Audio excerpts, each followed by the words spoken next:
Medusa. Ayon sa myth, si Medusa ang isa sa pinakamagandang babae sa balat ng lupa. May dalawa siyang kapatid na sina Steno at Uriel na mga Gorgons. Bata pa lamang si Medusa ay talaga namang devoted na siya kay Athena na goddess of wisdom and warfare. Katunayan, kapag naglalaro sila kasama ng mga kapatid niya, ay siya yung nagpe-pretend, siya yung nag-a-act as Athena at yung dalawang kapatid niya na Gorgons ang villains. Kasama nila sa paglalaro si Euthycles na naging boy best friend ni Medusa.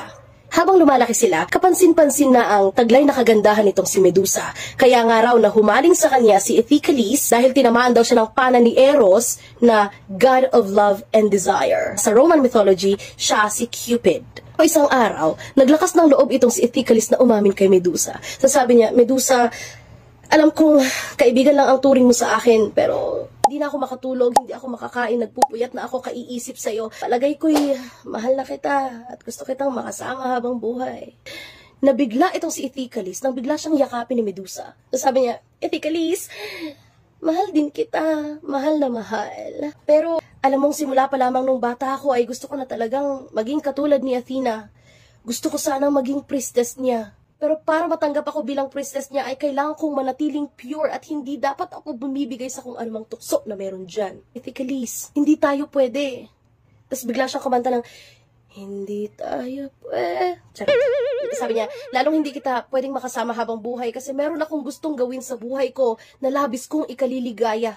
Napangiti na lamang itong si Euthycles at ang sabi niya, Medusa, alam mo kung saan ka maligaya doon ako. Ang kaligayahan mo ay kaligayahan ko na rin. Nung nasa tamang edad na si Medusa, ay pumasok na siya bilang isang aspirant priestess sa temple ni Athena. So required na dapat meron silang GMRC. Dahil ang instruction sa kanila ay lahat ng gawin nila ay maaaring makasama o makabuti sa reputasyon ni Athena. So kailangan nilang mag-ingat, maging mapagmatsyag at matanglawin. Isa sa mga major requirements para maging isang ganap na priestess ay absolute purity. Kaya naman, kailangan ang mga priestess ay manatiling virgins. Katulad daw, di umano, ni Athena na virgin at pure. Ang mga pagsubok na binibigay sa mga aspirant priestess ay talaga namang mahirap. Hindi lahat nakakapasa. May mga bumibigay din sa tukso. Bagamat nga mahirap ang mga pagsubok doon sa templo, nang malaon ay naging isang ganap na priestess itong si Medusa. Siya nga ay inilarawan bilang isang perfect priestess o two perfect priestess. Kaya kapag nagsasagawa sila ng ritual sa Temple of Athena, marami sa mga devotees ang nakatingin sa kanya. So parang chismis, mabilis kumalat ang balita na merong isang priestess na sobrang ganda at sobrang kintab pa ng buhok. Kaya naman sa tuwing nagpe-perform ang mga priestess at naandun si Medusa, ay laging maraming tao. Pero, ang atensyon nila ay nakatuon kay Medusa. Sa isa sa mga daily rituals, naisip ni Athena na dalawin ang kanyang templo. Kaya naman, tuwang-tuwa siya nang makita niya ang libo-libong devotees na naandun sa kanyang temple, pinupuri siya, sinasamba siya. Habang masaya siya na pinagmamasdan yung kanyang mga devotees, biglang may isang lalaki na sumigaw ng, Medusa! Napakaganda mo! Mas maganda ka pa kay Athena! Ganon. So nagalit si Athena. Na-realize niya, kaya pala ang mga tao ay pumapasok sa aking templo para makita itong si Medusa. Pinigil ni Athena yung tukso na magalit siya sa pagkakataong iyon dahil naisip niya, hindi na makasalanan ni Medusa kung bakit nagkakaganon ang mga tao dahil talaga namang maganda siya. Samantala, sa Mount Olympus, napansin ni Poseidon na bakit parang bilasa itong si Balisa, my goodness, balisa si Athena, hindi bilasa. Si Poseidon. Ayun na nga, nakita niya na, teka lang, bakit balisang-balisa itong si Athena at mukhang nagagalit at mukhang naiinis, bakit kaya? Remember, si Athena at saka si Poseidon ay meron na talagang alitan noon pa man. Nagkaroon sila ng pagtatalo sa kung sino ang magiging patron god ng mga tao sa isa sa mga lungsod sa region of Attica. Nanalo sa contest na iyon si Athena, kaya naman pinalitan ang pangalan ng lungsod at ginawa itong Athens na hango sa pangalan ni Athena. Kaya hindi mamatanggap ni Poseidon ang pagkatalo niya, kaya nag-isip siya ng paraan para maghiganti kay Athena. Sa Mount Olympus nga ulit, napansin ni Poseidon na nakatuon ang tingin ni Athena doon sa pinakamagandang priestess niya. Tapos may tumunog, ting, ganar. Sabi niya, mukhang pwede kong gamitin itong si Medusa para maging isang kasangkapan sa aking paghihigante. Sisirain ko ang reputasyon nitong si Athena sa pamamagitan nitong pinakamaganda niyang priestess. Pinugol ni Poseidon ang mga araw para manmanan, pagmasdan itong si Medusa, at sa hindi inaasang pagkakataon, pati si Poseidon ay nagkaroon ng pagkahumaling kay Medusa. Samantala si Medusa naman ay sige pa rin sa kanyang normal life. Wala naman siyang idea na minamanmanan na pala siya ni Poseidon. Hanggang sa dumating yung time na pumunta itong si Medusa sa tabi ng dagat. Habang naglalakad-lakad itong si Medusa, may narinig siya na tumatawag sa kanyang pangalan. Medusa. Medusa. Ganon. Siyempre, for the shock ang person kasi sabi niya, mag-isa lang ako dito sa tabi ng dagat. Pero bakit may tumatawag sa aking pangalan?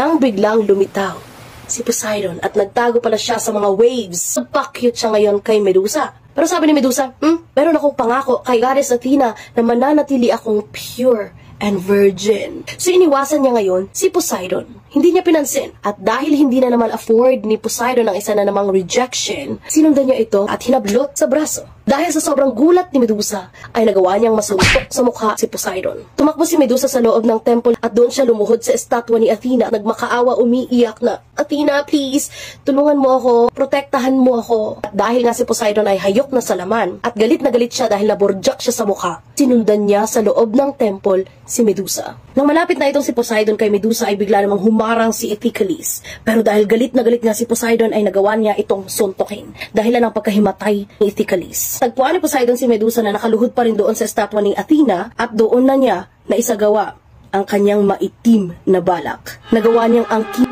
ng sapilitan itong si Medusa sa harap pa mismo ng estatwa ni Athena. So itong si Poseidon, masayang-masayang nilisan ang temple ni Athena. Sabi niya, na isa katuparan ko na rin ang aking maitim na balak. At higit pa doon ang aking nagawa. Dahil bukod sa inangkin ko ang purest priestess ni Athena, nagawa ko pang lapastanganin ang templo niya. Ganon. Nang malaman ni Athena ang tungkol dito ay dali-dali siyang bumalik sa templo. Nakita niya, natagpuan niya si Medusa na nakahandusay doon at umiiyak. Imbes na tulungan siya, sabi ni Athena, malandi ka kasi. Kung hindi ka siguro mayabang na ipakita sa akin na mas nahuhumaling ang mga lalaki sa iyo, ang mga tao sa iyo, di sana hindi nangyari sa iyo yan. Dahil sa iyo maraming tumiwalag na devotees sa path of virtue and purity. Pal ka kasi. Kung hindi dahil dyan sa kalandian mo, di sana malinis at marangal pa rin itong aking templo. Dahil sa sobrang galit, dito na napagpasya ni Athena na parusahan si Medusa. Iniwan niya si Medusa na awang-awa sa sarili kasi hindi naman niya gusto talaga ang nangyari. Ngayon, iniisip ni Medusa hindi na siya pure. Hindi na siya karapat-dapat na maging priestess. Feeling niya, kasalanan niya kung bakit nilapastangan o nalapastangan ang temple ni Athena. Pagkagat ng dilim, siya namang pagbangon nitong si Ithacles mula sa pagkakahimatay. Sinarap niya kaagad si Medusa. Nang marinig ni Medusa ang mga yabag, nagbabala kaagad siya, nagsabing, huwag mo akong lalapitan dahil ayokong makita mo ako sa ganitong anyo. Pero dahil nga si Ithacles, mahal na mahal niya si Medusa, nilapitan niya pa rin ng dahan-dahan. Nawakan niya sa braso. At dahil sa halong takot at gulat ni Medusa, bigla siyang napatayo at napatitig kay Ithacles.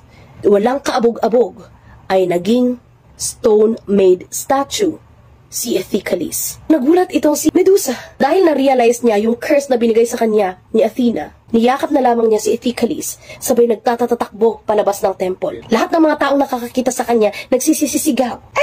May snaky-haired creature na, tumatakbo, ganon. Yung ibang mga tao na nakaka-eye-to-eye contact itong si Medusa ay nagiging bato kaagad. Mabilis na ulit kumalat yung chismis na merong snake-haired creature na gumagambala, pumapatay at ginagawang bato ang mga tao. Kaya naman agad na nagkasa ng operation hunting itong mga warriors. Pero ilang araw, ilang taon na ang nakalilipas ay walang nakakabalik sa kanila. Hanggang malaman ng mga taga-Athens na lahat ng pinapadala nilang warriors ay nagiging bato. Natakot yung mga taga-Athens na iniisip nila sa isang titig lang ng babaeng ito ay mamamatay ka na, magiging bato ka na. Ang hindi nila alam, wala naman talagang intensyon si Medusa na saktan sila. Kumbaga, pinoprotektahan lang niya ang kanyang sarili mula sa mga taong gustong pumatay sa kanya. Sa takot na baka mas marami pa siyang mapatay na tao sa Athens, ay nilisan na lamang niya ito at nanirahan siya sa isang distant city na abandonado na many years ago pa. Doon siya nakakita ng isang ancient temple na ginawa niyang hiding spot.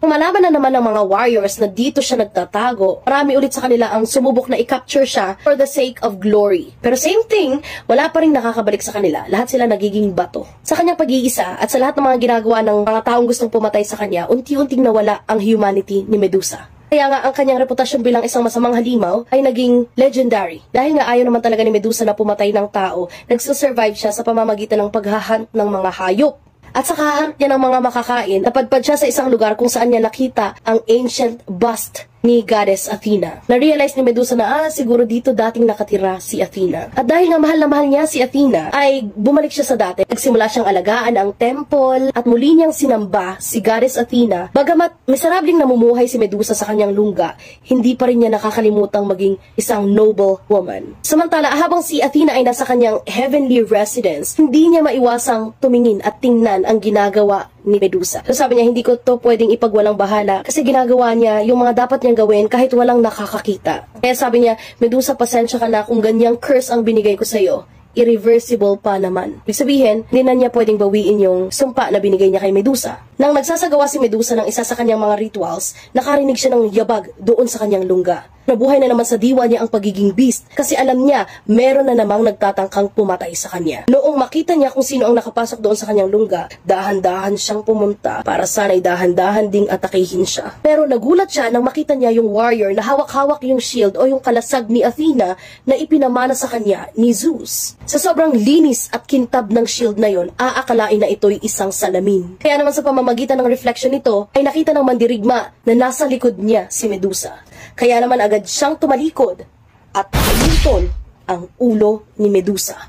Namatay si Medusa at ang mandirigmang kinilala ay si Perseus. Nang matapos ni Perseus ang kanyang mission ay bumalik siya kay Athena, binalik yung shield at binigay ang ulo ni Medusa. Ang hindi nila alam, dala-dala pala ni Medusa ang binhi o ang bunga ng pag-angkin sa kanya ni Poseidon. Mula sa kanyang leeg ay lumitaw ang dalawang nilalang na sina Chrysaor at si Pegasus, ang kabayong may pakpak. Si Pegasus di umano ay ang purest of all the creatures kasi taglay nito ang original purity ng ina niyang si Medusa.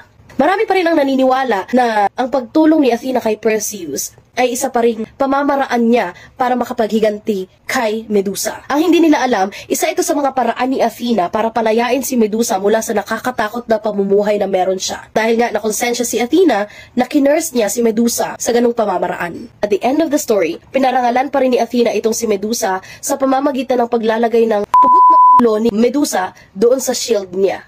So, ang image ng loyal priestess ni Athena ay nakaukit doon sa kalasag ng goddess na mahal niya.